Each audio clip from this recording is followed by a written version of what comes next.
I'm Dave, I'm the chef owner here at Loca, and I'm going to show you how to make pancetta. We use whole animal here at Loca, so it's pretty much the luck of the draw when it comes to the animal, but you're usually always looking for a nice layering of fat on the bottom and on the top, and a nice streak of meat through here.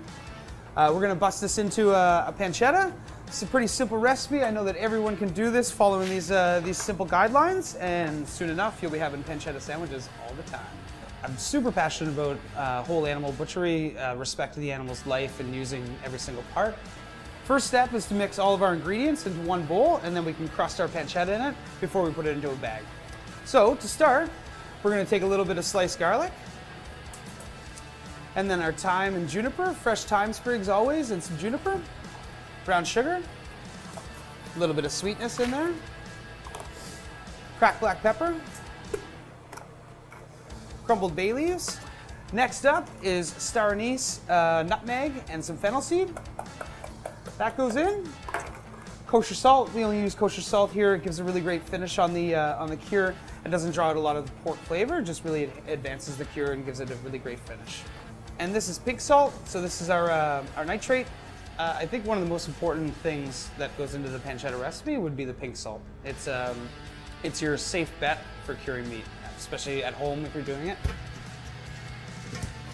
Take the cure, press it right into the side. So the biggest thing is you want to make sure this is super evenly coated with all the salt and sugar. Always make sure that your flaps are flipped over so that it's not dirty when you go to put the meat or anything into the bag, because you won't get a nice seal in the end. Take everything that's remaining in your bowl, get that in there too. And whether you're using a Ziploc bag at home or you're using a vacuum seal bag, all you want to do is get that set back up. We'll take this to the vacuum sealer next. So, into a nice flat pan, as much weight as possible. Make sure you choose some beers or something that you won't be drinking, because you'll just keep taking the weight back out of it. So, and then press it on there, label it so you know what day it's going in, and then 14 days later, it's coming out. Pancetta would be one of the simplest cures to start with, if diving into the charcuterie, for sure. So our pancetta now has been rinsed after the bag, 14 days in the bag. Take it out, rinse it all with water, get as much of everything off, pat it dry. Now we're just going to crust this with some black pepper. Just want to spread this all over. All right, so we're just going to take standard butcher twine, pull a nice piece off, longer than probably what you would normally think you need.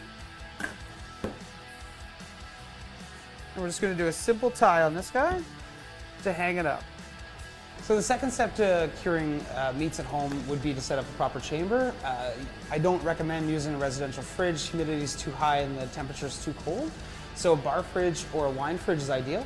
Has a proper temperature, sits about 10 to 12 degrees and has a higher humidity, and it's a great spot for curing meat. I think the ideal time for curing pancetta would be 6 months. It's got optimum flavor, it's dried out, a lot of the moisture is gone, and you can just slice it, eat it like that, or enjoy it as a sandwich.